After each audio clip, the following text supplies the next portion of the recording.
Good morning, and welcome to The Crawl, the show where we break down the future of search, brand authority, and everything else AI is rewriting about digital marketing. I'm Tristan Harris, your host, and today we're discussing old school versus new school marketing, what sets humans apart from AI, with our guest, Sharon Jacob.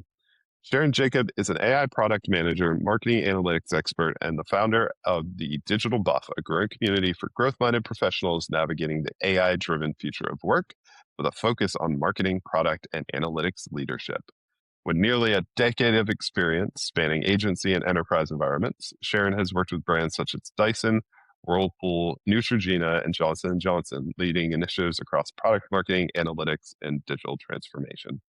A selected member of the AI for Changemakers cohort, Sharon is known for translating complex AI and data concepts into actionable business insights.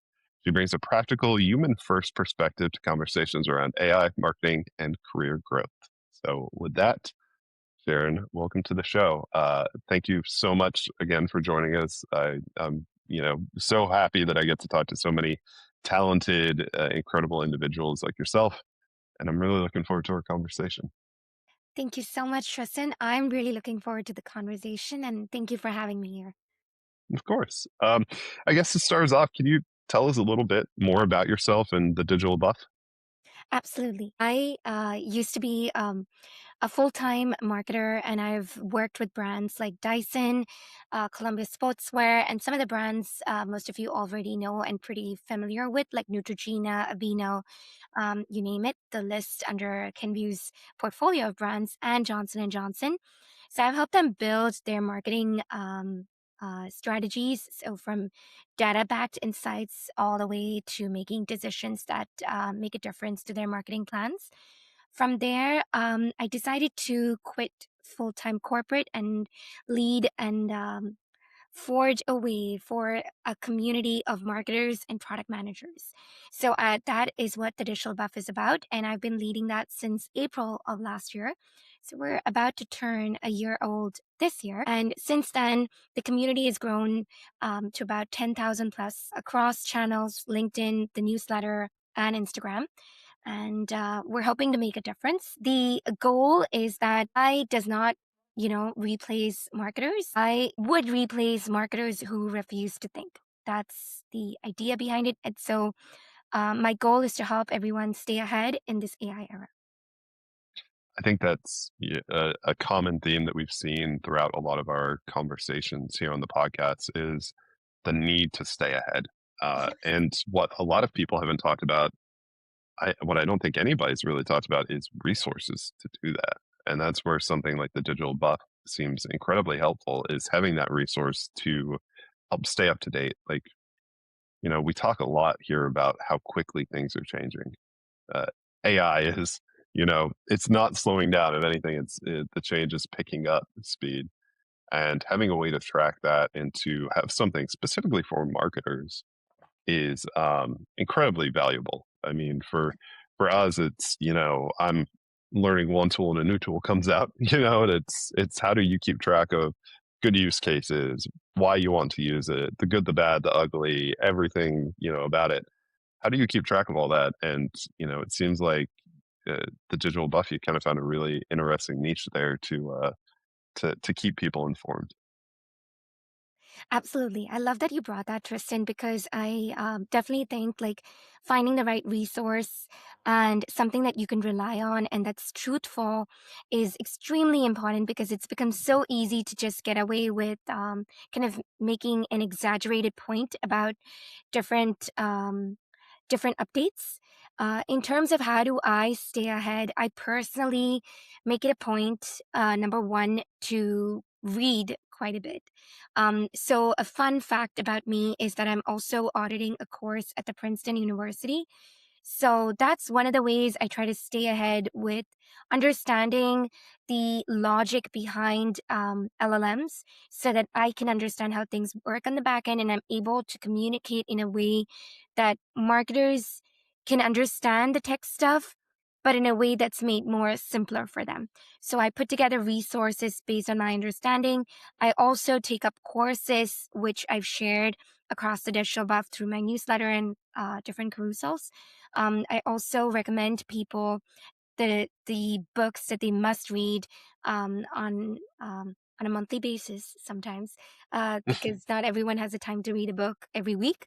But yeah, so we kind of do our best on that front. The last thing I would say is making it a point to get to in real life community gatherings, because I think just being intentional about surrounding yourself with people who understand the industry, who understand the updates, who know what's going on. So, not just limiting yourself to people who are just in marketing, but also Mhm. getting out there to speak to product builders, engineers, because I think that's going to be really important because a lot of the skills that we're all going to have to acquire is we're on different hats, not just stick one hat on Yep. and say that I'm only going to be a marketer and nothing else. So that's some of the ways I just try to make it valuable through the digital buff. I love the that you audited a course. We had, I'll give a quick shout out to one of the most amazing marketers on my team, Rachel Hernandez. Um, about a couple months ago, maybe a year ago or so now, she went and audited a course. It might have been at Princeton. It was like a big name school, and she went and did the same thing to help kind of bring that knowledge base back to our team. And it's really difficult for smaller businesses to be able to do that. Like one, cost, two, time. If you are a smaller team or you're more agile and you're running at a company that moves quickly, having time to go and do that is difficult. So having a source that can do that and bring that back is super super valuable. And I love that you did that because obviously that's works its way into the work that you do. Um, so I did. We talked about AI for change makers. Could Yes. you kind of tell us what more about that? Like, what is AI for change makers? Absolutely. So I served as an AI product manager at Cura Joy, which is a behavioral health app. And Um, AI for Changemakers is this initiative by Tech to the Rescue, and last year it was sponsored by AWS and Google. So I got to lead two important features on the CuraJoy platform, which is called Live AI and Train AI, and both of which help the end user who's experiencing a behavioral health issue or perhaps a parent who's logging a behavioral health issue for their kid to overcome, to help them be able to receive the support that they need without having to wait for months to get an appointment with the behavioral health care specialist. So That's the awesome. whole aim, yeah, the whole aim was to build the back end and the front end in a way that's pretty seamless and has a lot of positive impact on the end user. And so because of the features that I helped lead and the team, um, we collaboratively helped build it for at CuraJoy. So having done that, we were able to get picked by AI for Changemakers last year to receive credits from AWS and Google to build it even further. Oh, that's fantastic. That's awesome. Thank you. Um, I love the idea behind it too. That's seems like it would be super valuable. I guess to jump right in the topic of the day, right? When people say old school marketing, um, Yes. what do they usually mean by that, and what do they get wrong about it? I started my journey in advertising back in India, and the the major real estate, the most important real estate to the client, to most clients back then, was print media and radio jingles and out of Yeah. home, not so much social.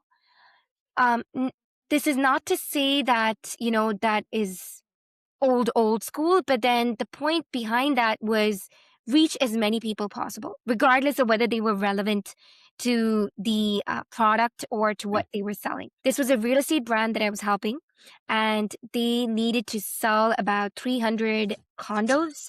And the goal was to just reach as many people as possible without uh, without any discrimination, and just kind of put the word out there that 300 condos are available without understanding that a lot of people have different income, fall under different income brackets, and you don't want to advertise to anybody and everybody. Yeah, Um, because if you're advertising to the wrong market, that's wasted time and wasted effort and wasted money. exactly. So that's essentially what I've seen old school marketing be about. So it's more about reaching as many people as possible versus new school marketing, which is more about reaching the right person at the right time and in the right context. And I think that's amazing because you get better responses. You get the behavioral outcome that you're looking for from the end Mhm. user as well. That's tied to intent too. Yeah. Like we talk about that a lot with modern marketing is it's less about how can I get this in front of so many eyeballs as possible, right? It's more about how can I get this in front of people with an intent to purchase my product or my service or that are, in market. And there's kind of this interesting bridge that happened with things like direct mailers, where there's companies that have intent-based data there, and it's still kind of an old school version of marketing, but they have things like let's say you're a private school and you wanted to, attract more students for the coming school year. You could go out and find a place with intent data that's like, households with children in a certain age range, and then you could send them a direct mailer. Um, Nowadays, things are a little more advanced than that, where we can do things a lot more involved, where it's like not only like does this person match a profile, but have they had specific behavioral triggers? Like have they interacted with content around this? Have they done X, Y, Z? And then you can, advertise against that. And that's, a very, very different than the old school way of like, we're going to make a radio jingle and everybody is going to hear it in this city. It's very, very different. And it's interesting because it provides us so much more visibility into what we're doing, and it allows us to be much more thoughtful behind what we're pushing. So whether it's an individual ad that we can target towards a specific audience might be very different than 18 other ads we're running for different audiences. Whereas in the past, you'd be running one and hoping to hit all of them. So uh, I guess, I talked a little bit about some of what new school marketing looks like, but I guess, is there anything that you'd add to that? Is there any kind of different ideas you have for new school marketing, and how does it kind of tie in the age of AI? I think I would definitely say, in addition to what I said about new school being more about precision and reaching the right audience, Mm. I also think it's headed to a place where, um, or at least in 2026, I think it's it's less about the medium, as in it's less about whether the ad is on the advertisement or through a radio jingle. Those mediums still matter even in 2026 because I think we're all still a bit nostalgic, especially as millennials. So I think that it's going to be a mix, but at the same time, a way to find a way to still find the relevant audience. To your point, like the direct meals, having that sense of understanding of where do their specific consumers reside, and kind of sending mailers to them. Uh, I think additional layers of relevance and precision are being layered on at this point, and Mhm. in this time and age, and AI is making it a little more easier to be able to do that through different tools and capabilities. And I think that would definitely be one of the things that I say that new marketing is going to be about. Something that I did that I want to quickly share is 2 years ago, I definitely saw how we were running weather triggered ads for a particular brand, or uh, weather triggered as in if a weather is in a particular um, like if there's a forest fire in Alberta, then we would run an ad for air purifiers in that area only to people around that specific zone. So I honestly felt like that's a layer of relevance that a lot of people wouldn't have really thought about prior to That's that. brilliant. That Yeah. is absolutely brilliant. And I'm sure too, like you mentioned working with some brands like Columbia or whatever. Like you could, if there's a hurricane coming, Yes. start advertising rain jackets. Like there, I never thought of the force fire to air purifier example, and I have not worked on consumer brands all that often in my career. But that's brilliant. I just marketer to marketer. I love that. That's amazing. And it's the tools have gotten more precise at being able to advertise, especially with AI helping you with the imagery and the content and everything.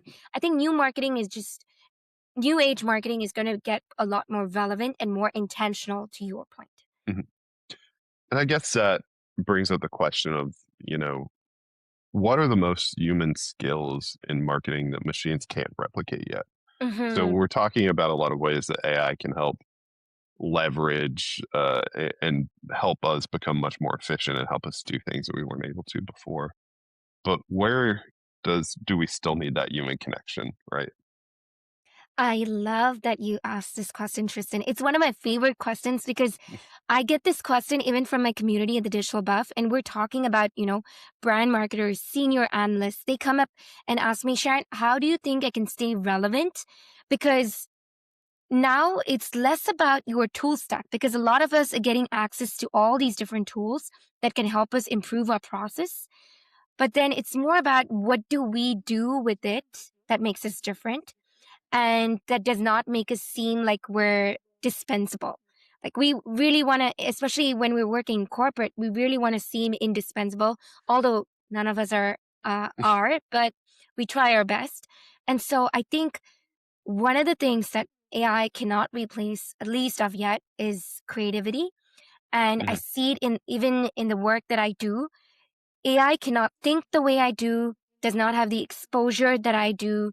It's um it's a seemingly conscious LLM.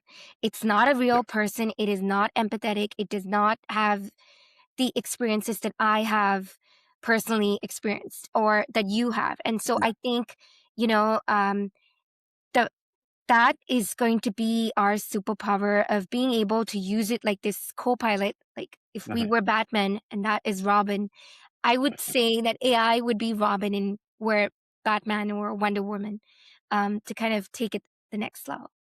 You mentioned earlier, the millennial love of nostalgia. I mean, Yes. what do machines know of nostalgia? They didn't live our, Yes. shared childhood experiences. So yeah, I definitely see that as, the human portion of it's still so important. And I guess when we're talking about, like the human portion of what we do in marketing and kind of keeping that in the face of AI, it leads to another kind of idea of intuition in marketing. Like we look at, I don't know if everybody would say this, but like the glory days, like the Mad Men days of advertising, and how everything was intuition based because there was a lack of data. And it was, I'm going my gut instinct.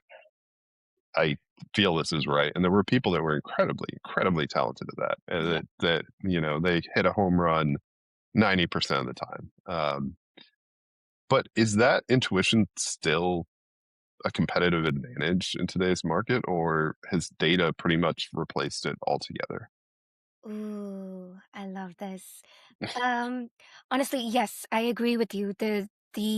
Um the Mad Men days were amazing. And I honestly think that is one of the things that still make us unique, our creativity. And Ogilvy was one of my favorite people Mhm. that have looked up to over the years, and a person who inspired me to get into advertising. So I'm completely with you on there. And I definitely think, to answer your question, that still is one of the key skills that will set people apart. I think having that sense of creativity and intuition will set people apart because AI still does not understand what's culturally relevant. Mhm. Um, it doesn't understand context. You got to feed it. It doesn't understand social cues, and so I still think it's relevant. It's not reached to the stage where it just knows what's happening right now anywhere and is able to give you like a culturally culturally appropriate idea. Like, the recent ad by Poppy where they had Charlie X to say vibes. And, I think although I'm not their, I mean, I might be their target audience, but somebody younger is Yeah. their target audience. And I think it really resonated with them and people really enjoyed that ad.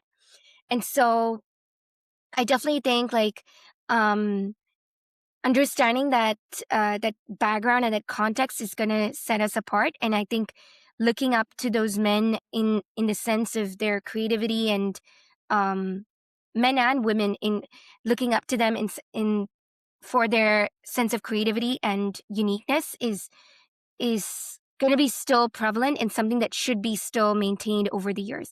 Another example that I really would like to quote is Ramp. I think Ramp Yeah. using, Kevin from The Office was Hmm. super cool because I loved it. I'm a huge Office geek.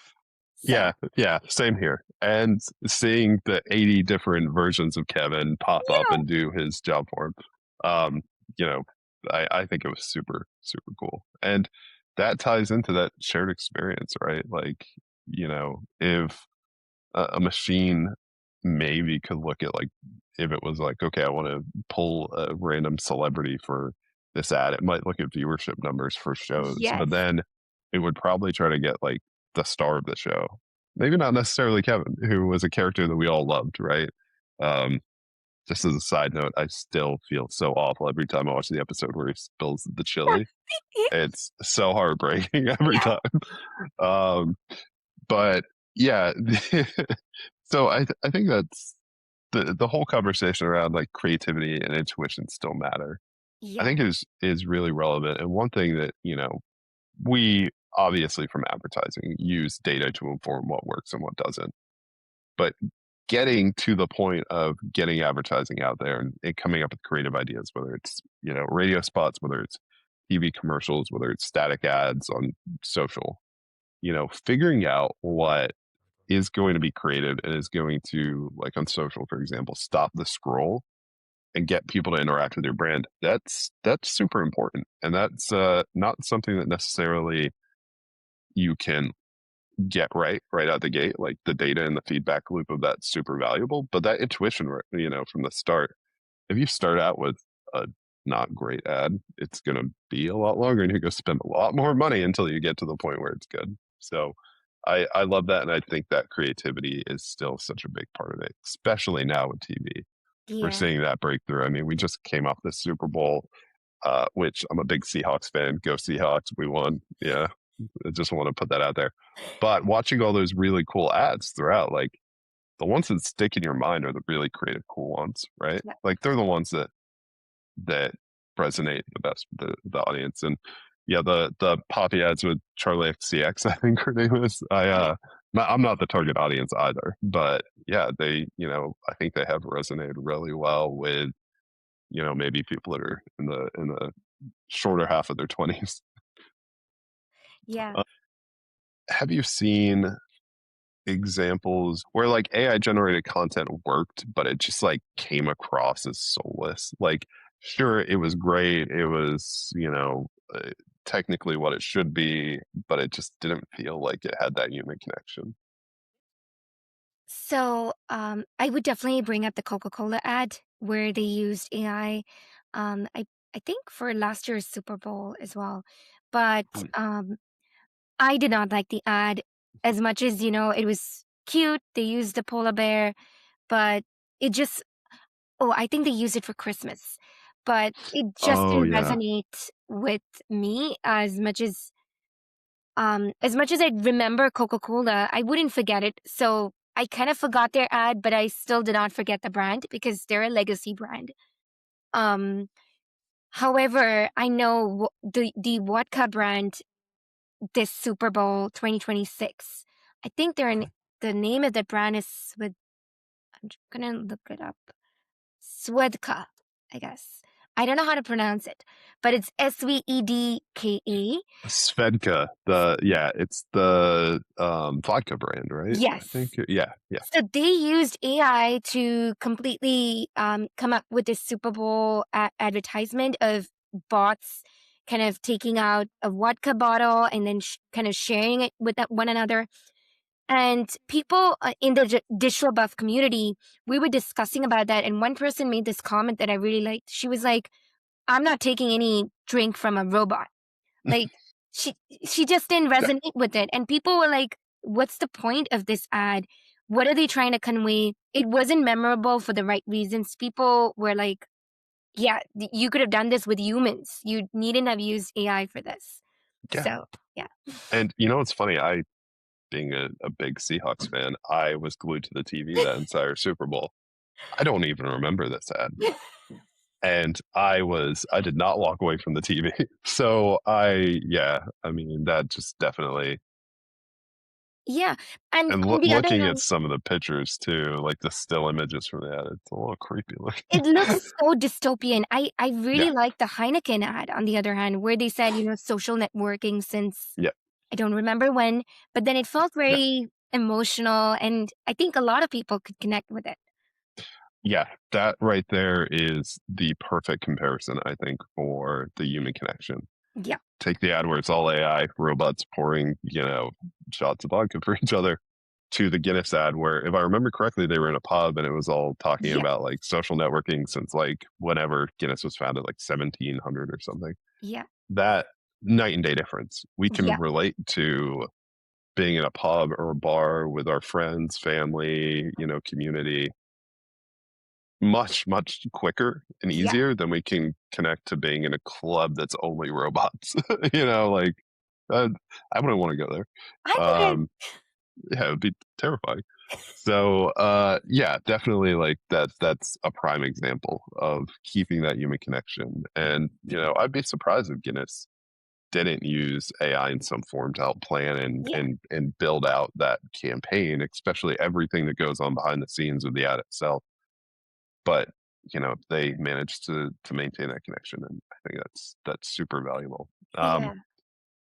And I think that this brings up the question of like what happens when marketers rely too heavily on the tools without understanding the fundamentals, right? Like that's a clear Yes. example, but do you mind like, what are some other, I guess, risks you see when people rely too heavily on the tools?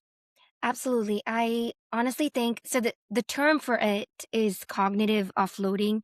And I genuinely think that cognitive offloading makes us a little more dull. And I think it goes back to the proverb, like all work and no play makes Jack a dull boy. And I think that's so true because if we're not getting creative with our minds and if we're just getting AI to augment for us, I think it just reduces our capability of our cognitive capabilities. And I think there was an MIT paper from last year as well on I think they did a study on people who used AI versus people who didn't and kind of had a brain to brain comparison. I'm not able to recall the results, but and what were what was their analysis, but it was something along the lines of cognitive offloading is not good, especially when you're interacting with a seemingly conscious AI, because it's gotten to a point where I think I've been seeing ads of people going on dates with an AI companion. And I find that quite disturbing because it's not real. And I think on the other side of the world, people are even getting married to AI bots. There was the famous, I think the first one was, uh, gosh, I don't know how to pronounce it, Hatsune Miku or something. It's like an AI pop star in Japan. Oh, wow. And they came out with this thing where you could have like a holographic version of her at home, and it was like AI driven. A man married it, Oh, man. which is like, I mean, everything else aside, the ethics of that are kind of like scary, right? And it it can't it can't override, or it can't, like that's not a human connection. Like Yeah. that's not. I'm not a therapist or a psychiatrist, but as a layman, that doesn't seem healthy to me, right? And you see that a lot. Like I saw a product come out that was a wearable that was like the friend on the Yes, neck. And maybe there's use cases where that's valuable, but I struggle to find them. I agree. I in fact, I think they did experience some kind of profit right after that advertisement because I think that what they were going for was rage bait. It's my assumption because last They year have off to be. yeah, it has to be because why else would they spend so much money to put those ads across the New York subway system? I had no idea. But to go back to that point, and I was going to bring that up too because I find that really um kind of dystopian and like a Black Mirror Yeah. episode where it just doesn't Yes. seem 100%. possible. It's a Black Mirror episode. Uh, but yeah, so sorry, Tristan. What was the question again? Um, Oh yeah, so we kind of got a little off track there, but we were talking about marketers kind of over relying on tools yeah. without Uh, understanding like the fundamentals of marketing. And you had brought up the idea of like the cognitive what was the term you used for it? Cognitive offloading.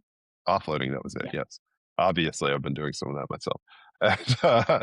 And the idea of like it dulling down your Yeah. maybe your skill set. Yep.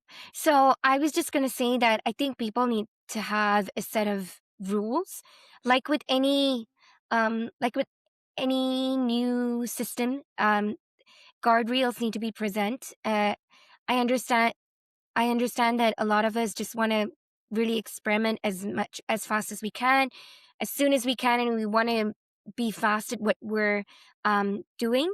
But I really think having a set of guardrails personally for ourselves to avoid using AI um, to to do a lot of the thinking versus Mhm. just being an assistant to condensing what we want to see in a very succinct manner or automating something um, that doesn't require our creativity. I think those are some things that we need to consider, and it's usually what I call like the irreplaceability audit, where one goes through parts of their workflow and asks themselves, which part of my job requires my judgment, my relationships, my tastes, and we got to protect those with all our heart and gusto so that we're not letting AI just replace us and be a clone and call themselves, oh, Sharon point two, Sharon 2.0. Yeah. There was a so yeah, and that kind of creates the if we go that route, it would just create a sea of average marketing. And Yes. it would automate itself towards average, and that it would be terrible, and it would be terrible for I mean, not everybody loves marketing like people in the industry, but it would be terrible for people that just have to interact with marketing in general. Um, one one thing, the like Sharon bot 2.0, there was a case where and let this be a warning to anybody considering implementing AI to replace customer facing roles or anything like that. There was a case where I think it was I play a lot of card games, right? Like I'm a nerd through and through, right? I play this card game Magic the Gathering, Nice. and there's a website that a marketplace where you can buy cards from, and called TCG Player, and they had basically taken their one support person. I forget her name, but it might have been like Helen or something, and they had automated her role, fired her, and then they had named the automation the same name as her. And there's massive blowback from the industry. It led to new competitors coming out in the market. People I know that I've known for years that have used that site, myself personally, are all like, no, that's terrible. Like, that's awful that you did that.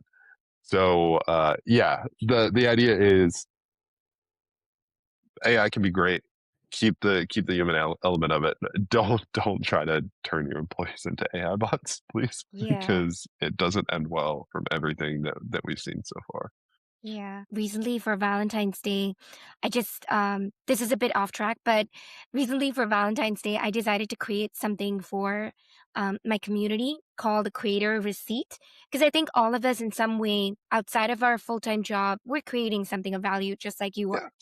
And I really felt like as a gift, why don't I make this tool that's very like a heart-shaped calculator, and it has like 4 questions that appears in the calculator LED screen, and you kind of pick from the options by pressing one of the numbers on the calculator, and then Yeah, it generates like a receipt for you, telling you what archetype you are, what you've achieved, and how you can kind of scale that this 2026.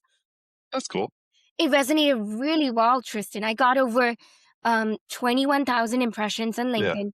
People went about sharing it, and I felt that the underlying reason why people loved it so much was, one, it was nostalgic. It felt, even though it was Yeah. digital, it felt like something that they could touch, and it was like this memory from, when we were young, when we Mhm. used to, especially as girls, when we used to have those cute little gadgets and calculators, uh, pink That's ones. cool. So yeah.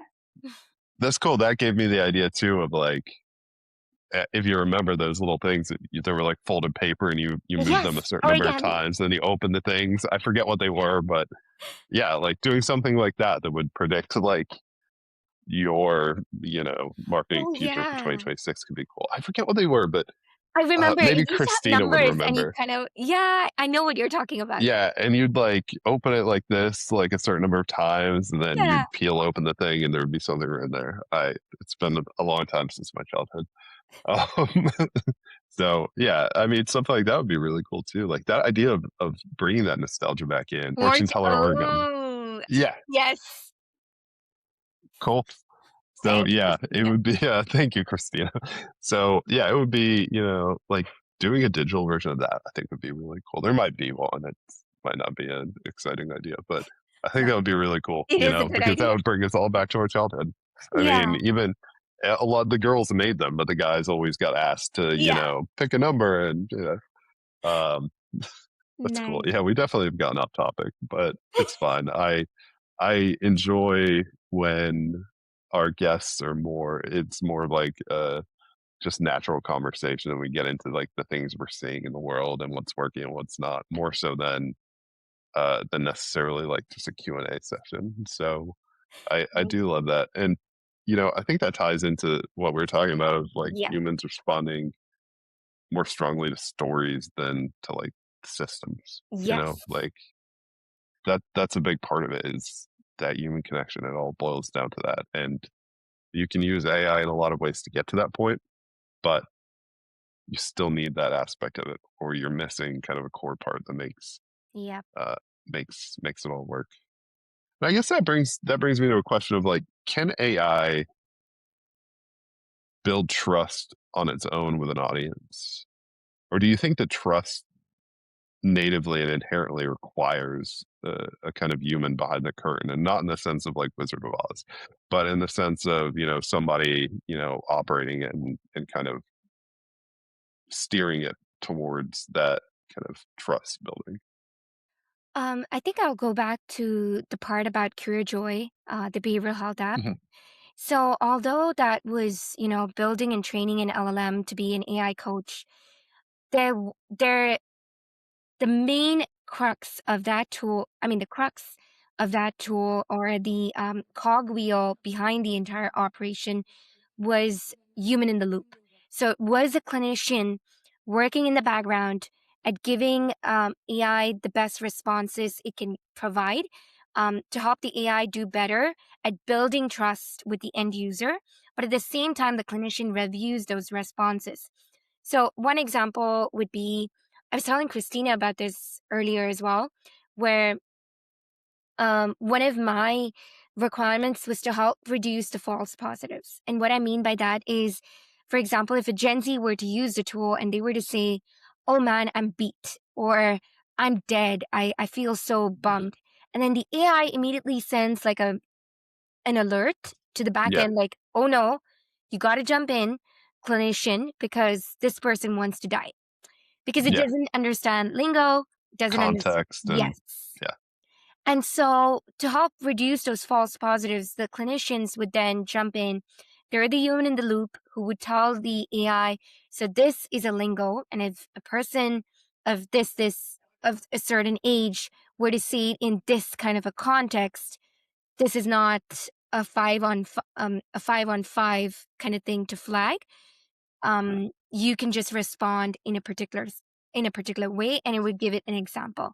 And so we would use retrieval augmented generation RAG Mhm. for it to pull from the back end and give a particular response to the end user.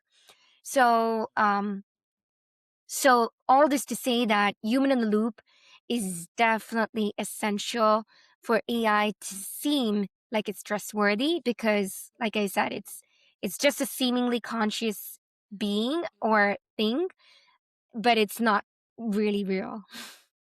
I love that you just had that example perfectly ready for that question, because that does address it spot on. Is yes, having that human in the loop is incredibly important, and I think that that's where a lot of people get things wrong, especially on the chatbot side, is not having somebody in the loop that can help Yes. steer and build that trust. Is people run into that, and I mean, how many times have we all, everybody listening here in the audience, and you, Sharon, run into an issue where you're using some automated system and it just sucks, right? Like Yeah. it doesn't get what you mean, right? Like obviously that's a bad experience. And when you're promoting a brand or you're representing a brand, like that's the last thing you want. So Yeah. having that human in the loop is incredibly important, especially in subject matter such as that. So Yeah.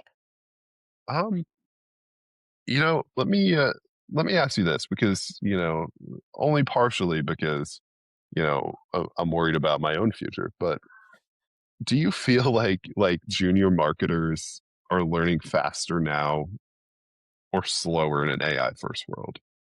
Like do you think that compared to us who came up through the ranks of having to do a lot of this stuff manually, dig into the data ourselves, make those connections, do you feel like now that we have all these AI tools that the next generation of marketers are learning a lot quicker and that we're going to be eclipsed sooner? Or do you feel like maybe that cognitive offloading is happening and maybe I don't have to watch my back so much? Uh, oh, that's a lovely question, Tristan. Honestly, I used to be concerned about that until I realized that, as long as we have this curiosity to constantly Mhm. learn, I don't think we'll ever be in the eclipse or we'd ever be forgotten. And with regards to Gen Z and the Gen whoever is after that, I think it's gonna be like a trail mix, like Mhm. those Kirkland trail mix snack. I think it's just gonna be a mixed bag where some people are gonna know how to use AI tools, and I think that's important for all of us. And I think we have to take the time to play around with those. Regardless of whether we use that on a daily basis, it's just important to play around with it.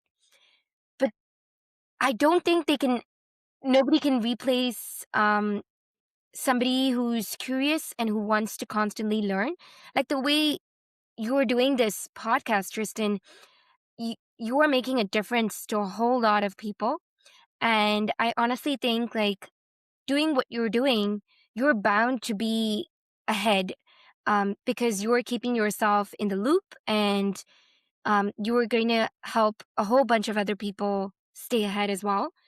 So I wouldn't exactly be worried, but I would definitely tell the ones who are not keeping themselves abreast of what's happening, who are not playing around with tools, to watch out, because yes, the upcoming generation can definitely overtake them. I This course that I audited in Princeton, I saw the folks who are, what, 10 years or maybe even more than that, younger than I am, s- incredibly smart, and they just understand the back end of how an LLM works.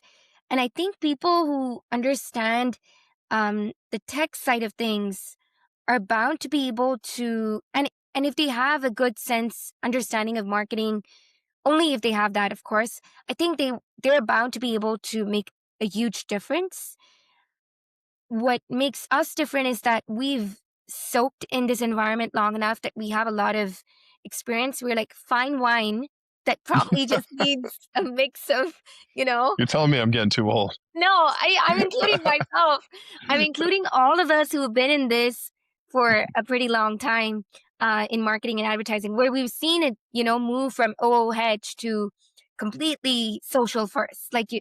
So I honestly just think like anyone who's curious, who has a very um, a, a learning first mindset, is bound to never be replaced. I I couldn't say it any better myself. Um, Thank you as well for the kind words. Absolutely. Something that we are hoping to do with this podcast is to help our audience, kind of stay up to date. Something that you're passionate about with the digital buff. It's something that we want to deliver to small business owners and a lot of the audience that we have between the different brands that we oversee. So yeah, thank you for the kind words, and it's great to see a kindred spirit that loves the technology, slightly worried about it, but also is looking for a way to help keep others informed because it's not easy to do. Yeah, and I can't think of a better way to finish the podcast than that, because that was just such a fantastic statement. Thank you for joining us. You shared a ton of really valuable insights into the topic, and more than that, it's just been great talking to you. It was fantastic getting to know you, and even though we only have an hour or so for this episode, it was great to kind of dig into some of the things, and you know it's reassuring to see other marketers are saying some of the same things I'm saying, where it comes to like the Svedka ad that we saw and things like that. It's definitely great. It was great to be able to kind of dig into differentiating the fine line of using AI when you're marketing to humans. So before we close out, I always like to give all our guests a chance to kind of talk about where people can find them. You have the digital buff, but please use this time to tell us more about where our audience can find you if they need to. Absolutely. Firstly, thank you so much, Tristan. It has been an absolute pleasure. I did not realize and nearly an hour flew by. Nope, it felt like 15 minutes. So thank you for making this feel super easy. And I really hope whoever is listening to this enjoys it and found a lot of value in this. Good there. So in terms of where they can find me, I definitely say look me up on thedigitalbuff.com. I have a website. It covers the events that you can get to know of that are happening across the US, especially as marketers and PMs and creators. You really want to be in the right rooms, like I said in the start. So I cover that. I have free resources on the website. You can subscribe to my newsletter, sign up, follow on Instagram and LinkedIn and YouTube. I also have a subsection on my website called Buff Chats, where I do what you do as well, Tristan. I interview other senior leaders and I put those chats on there. So I hope that's of help. That's fantastic. Also, I did want to say, for those listening, I love the design on your website. Thank you. It's so clean, and it's something that's just, we see a lot of websites now. They're either very formulaic, built for SEO, or they're very too busy on the design side. And I think you've just hit this like really awesome design, and I love it. So, My pleasure. thank you again for joining us, and to everybody listening at home or at work or in the car. If you like this episode, make sure to hit follow, leave us a review, and as always, please comment on topics you want us to cover next.